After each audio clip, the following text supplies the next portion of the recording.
Medina থেকে 300 mile দূর একজন যুবক রওনা দিল মদিনায় আসবে। উটের পিঠে সওয়ার হয়ে রওনা দিয়েছে।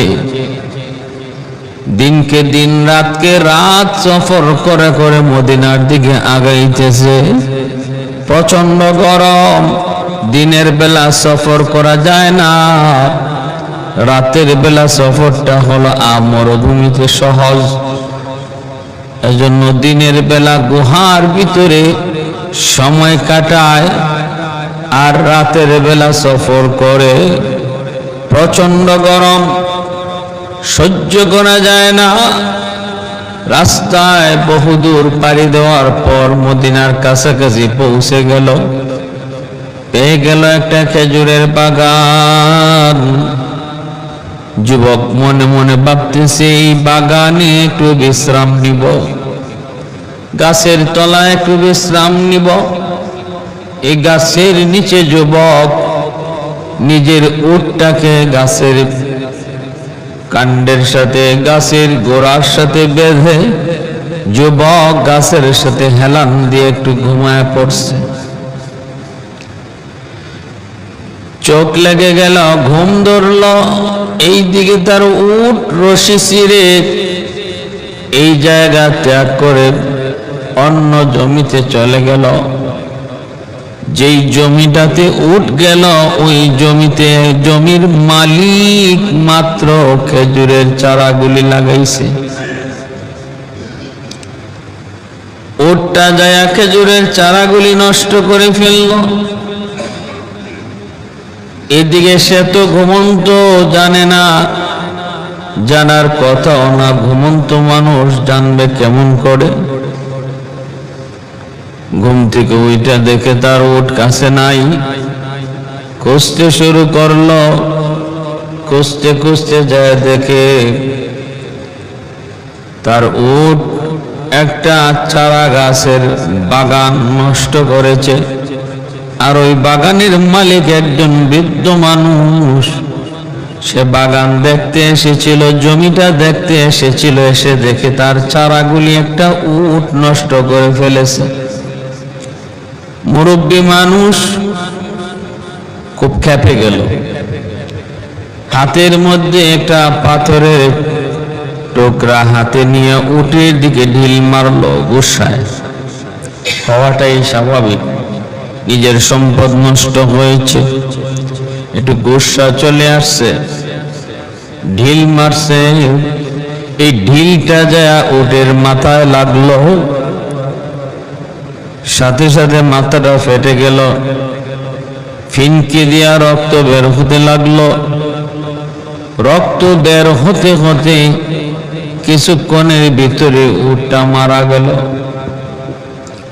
এবার মুরব্বী মানুষ, জমির মালিক, মনে মনে কয়, হায় আমি এটা কি করলাম, আমি এটা কি করলাম, আমি তো জানি না, আমি তো বুঝতে পারি নাই উটটা মারা যাবে, এটা আমি কি করলাম।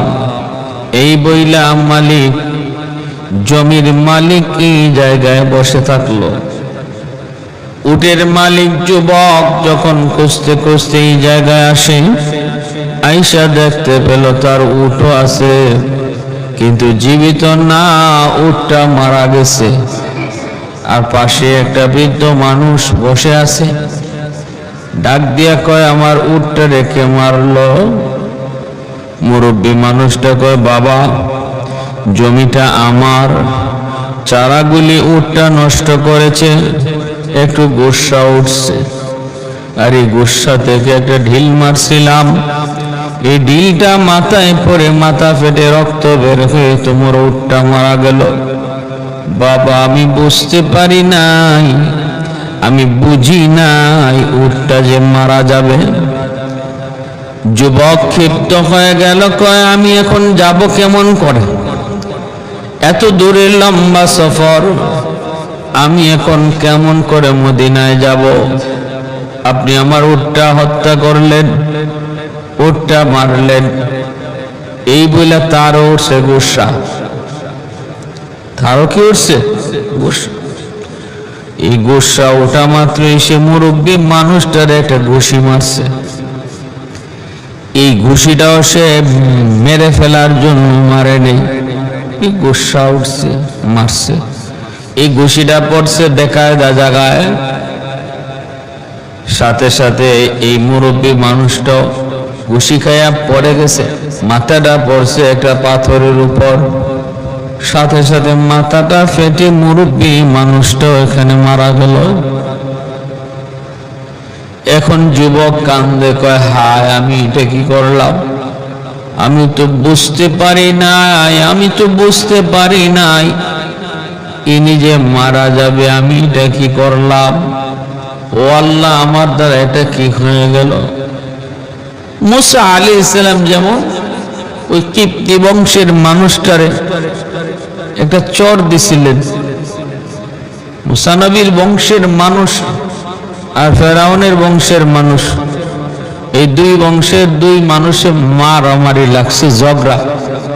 আর মুসা আলাইহিস সালামকে ওনার বংশের লোকটা ডাক দিছে, মুসা দেখো তো এ আমার সাথে খালি ঝগড়া করে, হুদাহুদি ঝগড়া করে।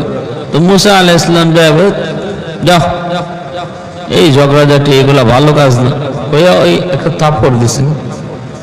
আল্লাহ কোরআনের মধ্যে বলছেন যে আমার মুসার হালকা থাপ্পড়ে লোকটা মারা গেল। এখন মুসা আলাইহিস সালাম আল্লাহর কাছে কান্দে, ও আল্লাহ এটা কি হলো, এটা কি হলো, আমি তো এই ঝগড়া থামানোর জন্য একটু থাপ্পড় আস্তে করে দিছি, এ যে মরে যাবে এটা কে জানে। ও আল্লাহ আমি তো এখন খুনি হয়ে গেলাম, আমি তো এখন জালেমের খাতায় বুঝে আমার নাম হয়ে গেল। এই কান্নাকাটি শুরু করে দিলেন মুসা আলাইহিস সালাম। এমন কিছু ঘটনা, এমন কিছু হত্যা, এমন কিছু অঘটন ঘটে যেটা নিজের ইচ্ছা ছিল না, অনিচ্ছা হয়ে যায়, সেগুলো আল্লাহ পাক যদি অনিচ্ছা সত্ত্বে খুন হয় সেটা আল্লাহ পাক, সেই ক্ষেত্রে আল্লাহ জাহান্নাম চিরকাল, এই কথা আল্লাহ বলেন নাই। আল্লাহ এই আয়াতে বলছেন ওমাই ইয়াকতুল মুমিনা মুতাআম্মিদা, যে ইচ্ছা করে খুন করে, যে ইচ্ছা করে খুন করে তার ব্যাপারে আল্লাহ বলছেন সে জাহান্নামী, শুধু না চিরকাল জাহান্নামী। আর অনিচ্ছা সত্ত্বে যদি হয় সেটা আল্লাহ পাক রব্বুল আলামিন তারে মাফ করবেন যদি ইচ্ছা না থাকে খুনের। কিন্তু দুনিয়ার আদালতে যে রায় হবে, দুনিয়ার নিজাম ঠিক রাখার জন্য বিচারক তাকে যে শাস্তি দিবে সেটা ভিন্ন, তার দুনিয়াবী শাস্তি, কিন্তু আখিরাতে হয়তো আল্লাহর কাছে সে মাফ পেয়ে যাবে।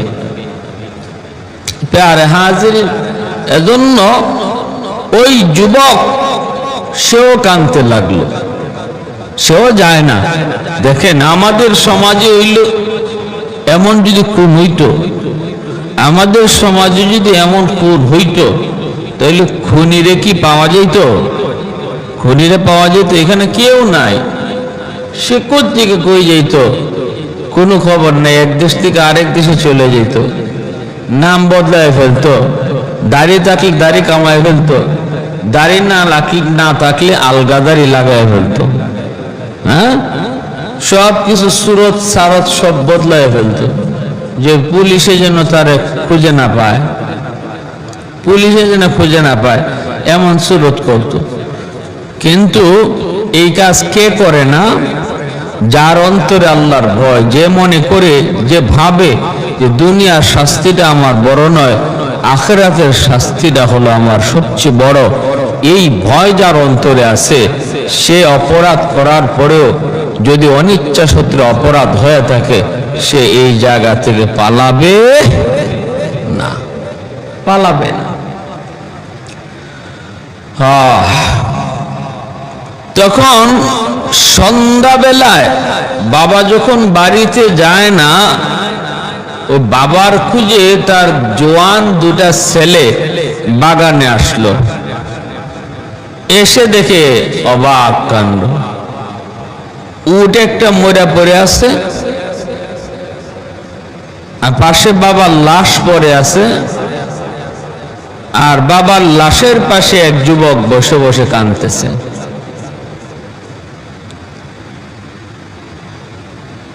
দুটা সন্তান ডাক দিয়া বলতেছে, কে গো তুমি, কি তোমার পরিচয়, কি তোমার পরিচয়? আমার আব্বারে কে মারলো? ওই যুবক তখন পরিচয় দিয়া বলতেছে, বাইরে একটু লক্ষ্য করে মনোযোগ দিয়ে শোনো, আমি মিথ্যা কথা বলবো না, মিথ্যা বলার প্রয়োজন মনে করি না, কারণ মিথ্যা যদি বলার ইচ্ছেই থাকতো আমি এখানে বসে থাকতাম না। আমার নিজে বাঁচার ফিকিরি যদি থাকতো আমি এখান থেকে চলে যেতাম। উটটা ছিল আমার, জমি নষ্ট করেছে তোমার আব্বা, ঢিল মেরে উটটা মেরে ফেলেছে। এই কারণে আমার একটু গুসা উঠলো, আমি তার একটা ঘুষি দিয়েছিলাম, মারবার নিয়তে নয়, হত্যা করার নিয়তে নয়, শুধুমাত্র আমার উটকে মারার কারণে একটু গুসা আসছিল এজন্য। কিন্তু তোমার বাবা মাটিতে পড়ে গেলেন, আর ওই রকম পাথরের উপর মাথা পড়ার কারণে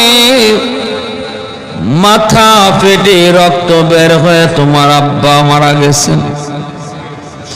এর যুবক, আমাকে তোমরা এখন যেখানে খুশি সেখানে নিয়ে যাও, আমাকে মদিনার আদালতে নিয়ে যাও, ওমর ফারুক রাদিয়াল্লাহু তাআলা আনহুর আদালতে নিয়ে যাও। আমার যেই শাস্তি উনি ধার্য করবে মাথা পেতে মেনে নিব। আমি বিন্দু পরিমাণ কোনো কার্পণ্য করব না, ছলচাতুরি করব না, মিথ্যা কথা বলবো না, যা হয়েছে 100 সত্য বলবো। এরপরে ইসলামী আদালত আমাকে যেই শাস্তি দেয় সেই শাস্তি মেনে নিব। তবু আমি আল্লাহর আদালতের বিচার থেকে বাঁচতে চাই। আল্লাহর আদালতের বিচার বড় ভয়ঙ্কর, বড় ভয়ানক। ওই ভয়ানক ভয়ঙ্কর আযাব থেকে বাঁচতে চাই। দুনিয়ার বিচার মাথা পেতে মেনে নিব।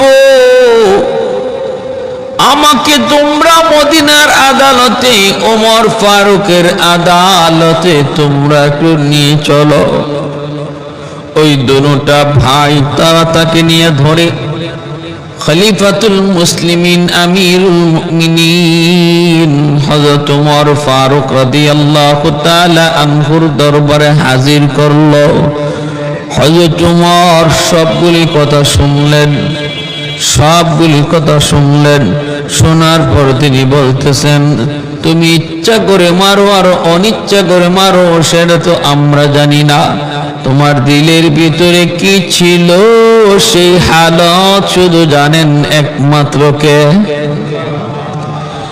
অতএব দিলের হালতের উপরে বিচার মানুষে করে না, দিলের হালতের উপরে বিচার হয় আল্লাহর আদালতে।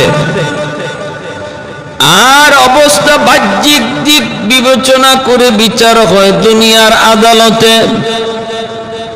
তুমি খুন করেছো এটাই সত্য, নিজেও স্বীকার করতেছো তুমি খুন করেছো। অতএব খুনের বিচার হলো খুন, খুনের বদলা হলো খুন, চোখের বদলা চোখ, হাতের বদলা হাত, পায়ের বদলা পা, খুনের বদলা খুন। ওয়ালাকুম ফিল কিসাস হায়াতুন ইয়া উলিল আলবাব। আল্লাহ পাক রব্বুল আলামিন বলে, আমি কিসাসের ভিতরে তোমাদের জন্য হায়াত রেখে দিয়েছি। তোমরা যারা মনে করো একজন খুনিরে খুন করলে, একজন খুনিরে ফাঁসি দিলে, একজন খুনিরে জেলে লটকাইলে, একজন খুনিরে ক্রসফায়ার করলে পড়ে হায় জীবন বুঝি গেল। রব্বুল আলামিন কয়, না, তোমরা দেখো একটা জীবন গেছে, কিন্তু আমি আল্লাহ দেখি 100টা জীবন রক্ষা হইছে। যেরকম সুবহানাল্লাহ। একটা জীবনের বিনিময়ে 1000 জীবন রক্ষা হয়, 1000 জীবন রক্ষা হয়। অন্য খুনিগুলা তারা সতর্ক হয়ে যায়, না বাবা খুন করা যাবে না, যদি আমি খুন করি তাহলে আমাকে পরের দিনই ধরা হবে, খুন করা হবে। আমি খুন করেছি গোপনে, কিন্তু আমাকে খুন করা হবে প্রকাশ্যে। আমি খুন করেছি জঙ্গলে, আমাকে ফাঁসি দেওয়া হবে বাইতুল মুকাররমের গেইটে। আমি গুলি করেছি তার রাস্তায়, আমাকে ক্রস ফায়ার দেওয়া হবে বাইতুল মুকাররমের গেইটের সামনে। হাজারো মানুষ দেখবে সেই দৃশ্য, আমার সন্তান দেখবে সেই দৃশ্য, আমার মা দেখবে আমাকে হত্যা করার দৃশ্য, আমার স্ত্রী দেখবে আমাকে হত্যা করার দৃশ্য। না না না, এমনটা আমি করতে পারি না। এই চিন্তা যার মাথায় থাকবে, হাজারো খুনি সতর্ক হয়ে যাবে, হাজারো খুনি সতর্ক হয়ে যাবে। হাজারো খুনি সতর্ক হওয়া মানে হলো হাজারো জীবন রক্ষা পাওয়া। এজন্য আল্লাহ বলে, একটা কাসাসের ভিতরে, একটা খুনের বিচারের ভিতরে আমি আল্লাহ অসংখ্য জীবন রেখে দিয়েছি। মানবাধিকার লঙ্ঘন তোমরা বলো, অপরাধীকে খুনিকে হত্যা করলে তোমাদের আদালতে সেটা অন্যায়, কিন্তু আল্লাহর আদালত বলে প্রমাণ যদি হয়ে যায় দেরি নাই, সেটাও লুকায়িত নয়, হাজারো মানুষের সামনে দর্শকের শাস্তি দেখাও। দর্শন করেছে, দেখায় বিচার করো।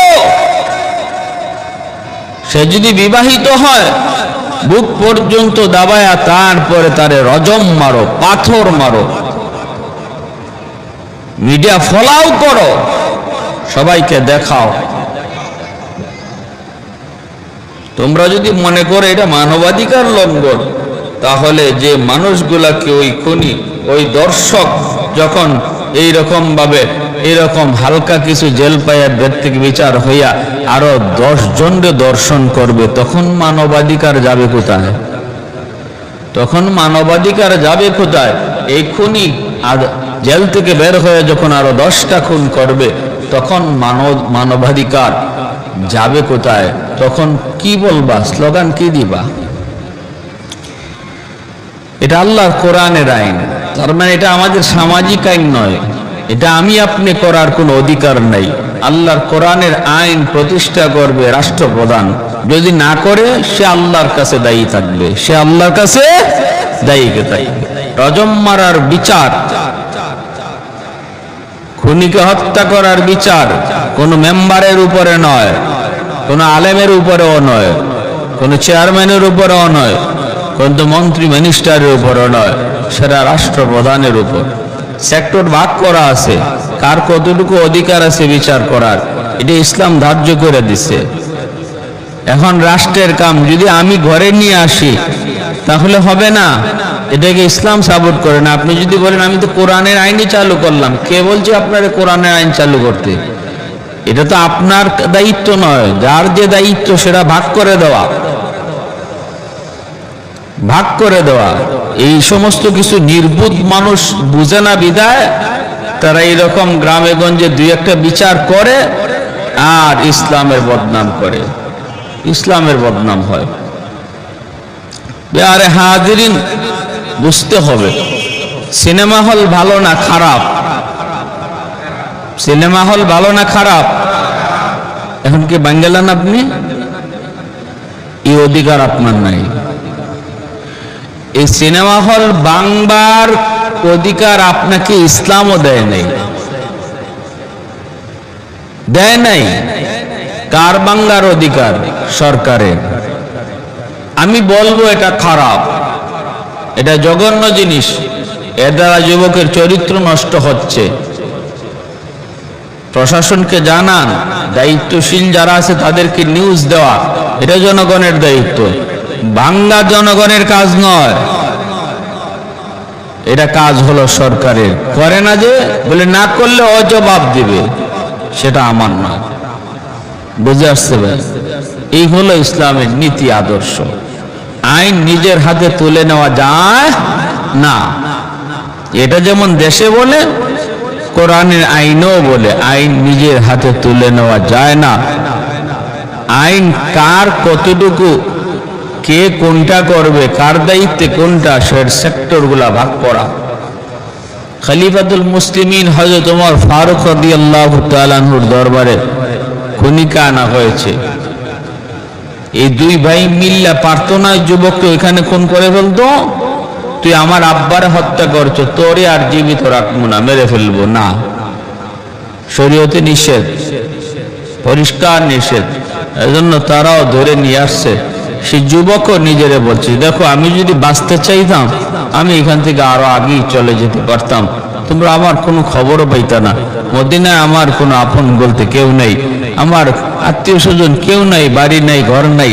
আমি তো সেই 300 মাইল দূর থেকে এসেছি, আমি চলে যেতে পারতাম, কিন্তু আমি যাব না, আখিরাতের আদালতকে ভয় করতেছি। চলো, আমারে তোমরা মাইরো না, ওমর ফারুকের আদালতে চলো, বিচার যা হবে মাথা পেতে নিব, তবু আল্লাহর আদালতে বাঁচতে চাই। হযরত ওমর ফারুক রাদিয়াল্লাহু তাআলা আদালতে আনা হলো। তিনি সব কথাগুলি শোনার পর তিনি বলতেছেন, রায় হলো তোমাকে ফাঁসিতে ঝুলানো হবে। খুনের বদলা খুন।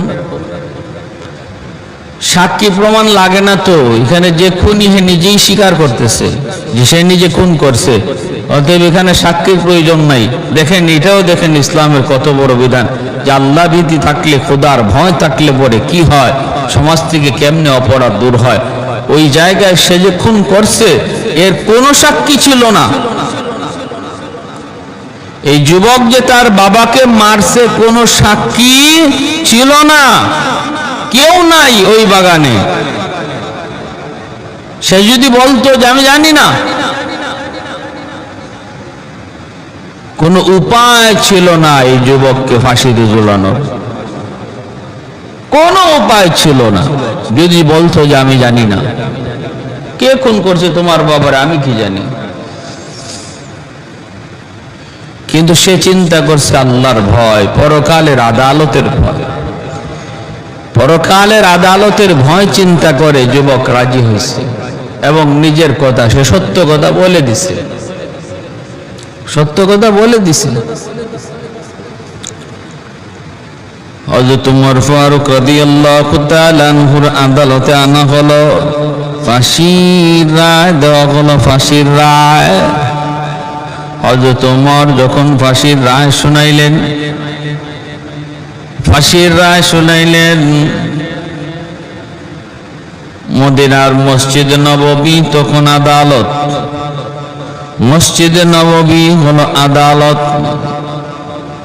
বিচারক হযরত ওমর, অর্ধ পৃথিবীর বাদশাহ হযরত ওমর, যার নাম শুনলে পরে বেঈমানরা থরথর করে কাঁপত। এত গরম, এত গরম। হযরত ওমর যখন এই রায় দিলেন, দিয়া বলতেছেন, যুবক মনে কিছু আশা আছে, শেষ আশা, মনে শেষ ইচ্ছা কোনো কিছু আছে কিনা একটু বলো। তোমার রায় তো তুমি শুনছো, ফাঁসি। যুবক খুশি মনে মাইনে নিছে, আমার রায় ফাঁসি, আমি মেনে নিলাম। দুনিয়ার আদালতে ফাঁসিতে আমি ঝুলতে রাজি, তবুও আল্লাহর আদালত থেকে আমি বাঁচতে চাই, পরকালের আদালতের থেকে আমি বাঁচতে চাই। এই বইলে যুবক বলতেছে, আমিরুল মুমিনিন একটু সময় সুযোগ আসেনি, আমাকে দিবানি। বলে কি? আমি একটু বাড়িতে যাব, তারপরে আবার চলে আসব। হযরত ওমর বলতেছেন, বাড়িতে যাবা আবার চলে আসবা, এটা তুমি বললা কি? ফাঁসির আসামি বাড়িতে গেলে বুঝি আবার ফিরত আসে? যুবক তখন বলতেছে, আমিরুল মুমিনিন, আমি অস্বীকার করলে কেউ আমাকে আপনারা খুনি বানাইতে পারতেন না। নিজের ইচ্ছায় আমি বলেছি আমি খুনি, আমি খুন করেছি। বাড়িতে যাব আমার নিজের প্রয়োজনে নয়, বাড়িতে যাইতেছে আমি একটা ঋণ পরিশোধ করার জন্য। জোরে কোন সুবহানাল্লাহ। কারণ আমার মায়ার নবীর জবানে শুনেছি, আমার নবী বলেছেন শহীদকে আল্লাহ মাফ করে দিবে। আল্লাহ রাস্তায় যারা শহীদ হয় তাদের জান্নাত হলো ঠিকানা, বাইপাস তারা জান্নাতে চলে যাবে।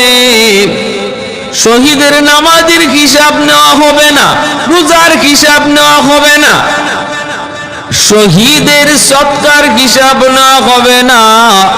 কিন্তু আল্লাহর নবী বলেন একজন শহীদ যদি কারো কাছে ঋণী থাকে, ঋণগ্রস্ত থাকে, ওই ঋণ আল্লাহ এই ব্যাপারে মাফ করবে না, ঋণের ব্যাপারে আল্লাহ মাফ করবে না। কারো কোনো হক যদি নষ্ট করে থাকে এই ব্যাপারে আল্লাহ শহীদকেও মাফ দিবেন না। কারো কোনো হক যদি নষ্ট করে শহীদকেও মাফ দিবেন না। যেই শহীদের নামাজের হিসাব নেওয়া হয় না সেই শহীদেরও মানুষের হকের হিসাব নেওয়া হয়। এত কঠিন, এত জটিল। আর আজকে আমরা নামাজকেই শুধু ইবাদত মনে করি, বান্দার হককে ইবাদতই মনে করি না, মানুষের হকে কোনো পাত্তাই দেই না। মনে করি নামাজ পড়াটাই বুঝি আল্লাহকে পাওয়ার জন্য যথেষ্ট। অথচ নবী বলেন শহীদের রোজার হিসাব নেওয়া হয় না, কিন্তু শহীদের কাছ থেকে বান্দার হকের হিসাব আল্লাহ নিয়ে নেন।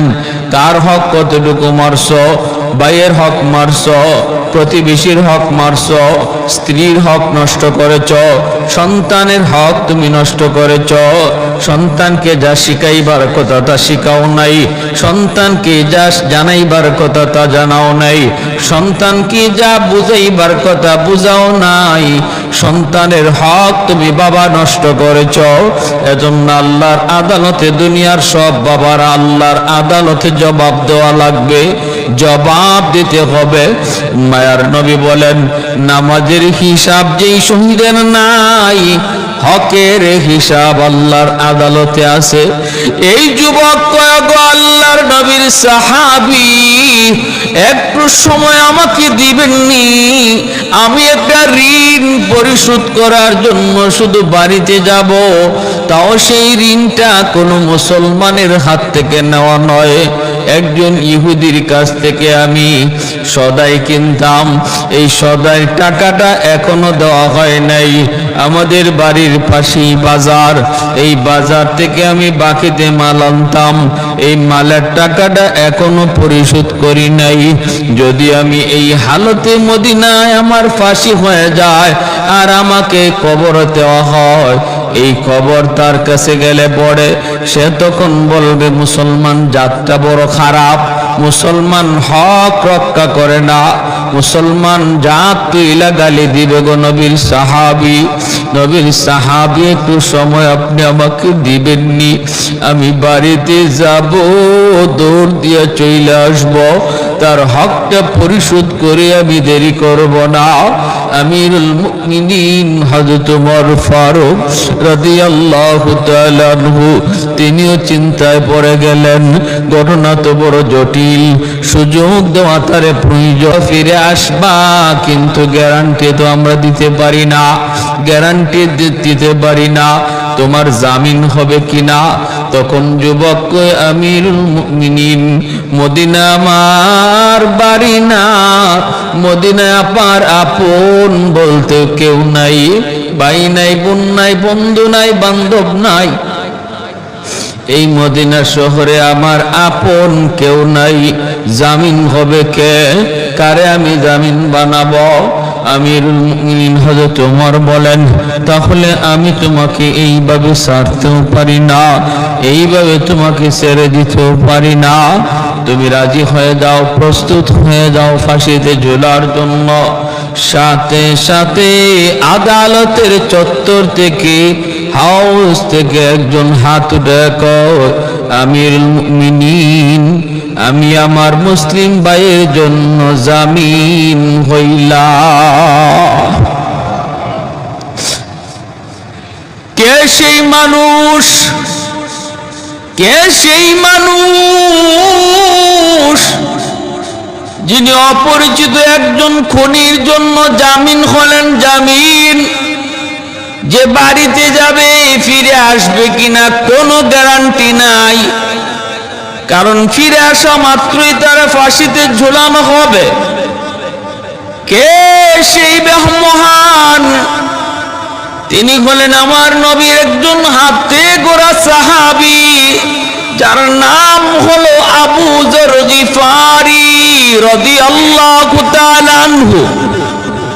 আবু যর গিফারি রাদিয়াল্লাহু তাআলা আনহু তিনি হাত উঠে বলেন, আমি জামিন হলাম। আমিরুল মুমিনিন হযরত ওমর ডাক দিয়ে বলতেছেন, আবু যর, কেমনে তুমি প্রস্তাব রাজি হইলা? কেমনে তুমি এটার এই পক্ষে রায় দিলা? জামিন তুমি কেমনে হইবারে? আবু যর, লোকটাকে তুমি চিনো? বলে না, চিনি না। সে কি তোমার কোনো আত্মীয় না? আত্মীয় না। তাহলে কোন বিশ্বাসে তুমি জামিন হইতেছ? আবু যর গিফারি চোখের পানি মুছে আর কয়, আমিরুল মুমিনিন, আমার নবীর পবিত্র জবানে শুনেছি, আল মুসলিম আকুল মুসলিম। নবী বলেন, মুসলমান মুসলমানের ভাই, আর ইমানের সম্পর্কের দ্বারা ভ্রাতৃত্বের সম্পর্ক তৈরি হয়। রক্তের সম্পর্কের চেয়ে ইমানের সম্পর্ক বেশি মজবুত হয়। নবী বলেন, ইমানের সম্পর্কে যে তোমার ইমানদার ভাই, সেই হলো প্রকৃত ভাই। আর আপন ভাই যদি ইমানদার না হয়, সে তোমার রক্তের নয়। অতএব মুসলমানের সম্পর্ক তৈরি হয় ইমানের দ্বারা। সে আমার মুসলিম ভাই, আমি একজন মুসলিম, অতএব সে আমার ভাই, আমি তার পক্ষ থেকে জামিন হইলাম। আবু বকর হযরতে আবু যর গিফারি খাদেমে খায়রুল বাশার,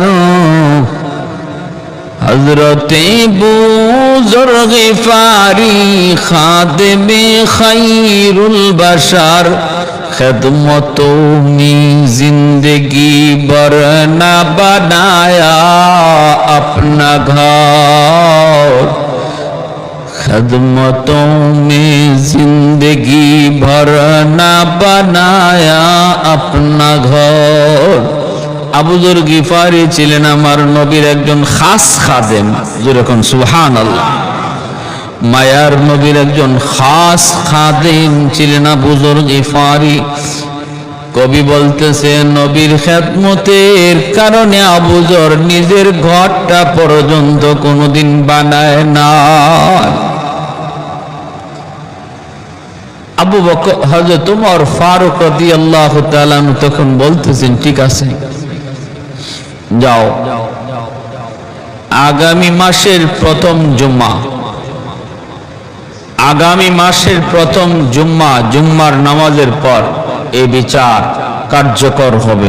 তোমাকে এই কদিনের জন্য ছুটি দেওয়া হলো, যাও, তোমাকে সুযোগ দেওয়া হলো। আর মদিনার মানুষ শোনো, আবু যর গিফারি তার পক্ষ থেকে জামিন, যদি শুক্রবার জুম্মার আগে আগে যুবক তুমি না পৌঁছো, তোমার বদলে জুম্মার পরপর এই আমার নবীর সাহাবে আবু যর গিফারিকে ফাঁসিতে ঝুলানো হবে। যুবক দ্রুত বেগে, আর দেরি নাই, দ্রুত বেগে ঘোড়ার পিঠে সওয়ার হইল। বলল, আমাকে একটু ঘোড়া দেন, দ্রুতগামী ঘোড়া দেন। দ্রুত বেগে ঘোড়ার উপরে সওয়ার হইয়া যুবক রওনা দিল বাড়িতে। যাইয়াই মার সাথে দেখা করলো, বাবার সাথে দেখা করলো, কইলেই বাজারে গেল। যাইয়াই ইহুদি ওই দোকানদারকে তার টাকাটা বুঝাইয়া দিল। এরপরে বাড়িতে আসলো, আয়েশা বলতেছে, মা গো, আমি বেশি সময় দেরি করব না গো মা, জীবনের শেষ খানাটা সন্তানরে তুমি খাওয়া দাও। বাবার কাছে যায় বলতেছে, বাবা, ঋণটা তুমি বাবা, তোমার হক তুমি মাফ করে দাও।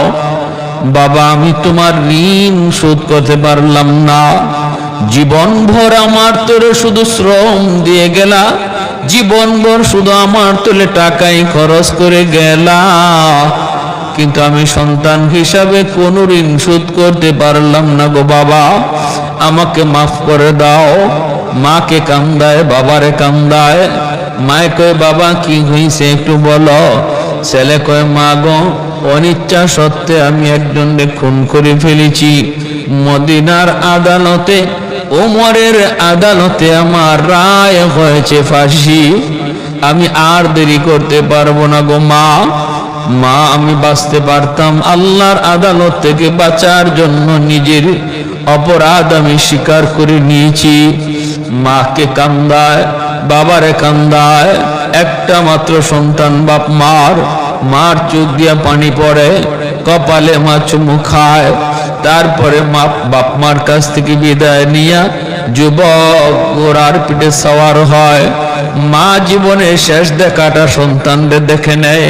সন্তান ও ঘোড়ার পিঠে উঠা মার দিকে তাকাইয়া জীবনের শেষ দেখাটা দেখে নেয়, মদিনার দিকে রওনা দিয়া দেয়। এই দিকে ভাইরা, পথ তো অনেক লম্বা, অনেক লম্বা সফর। রাস্তার মাঝখানে তার এই ঘোড়ার জিনপুষটা ভেঙে গেছে। জিনপুষটা ভেঙে যাওয়ার কারণে এটা ঠিক করতে বা এটা এরকম বানাইতে রাস্তায় তার দেরি হয়ে গেল। এমন ভাবে দিন যায়, রাত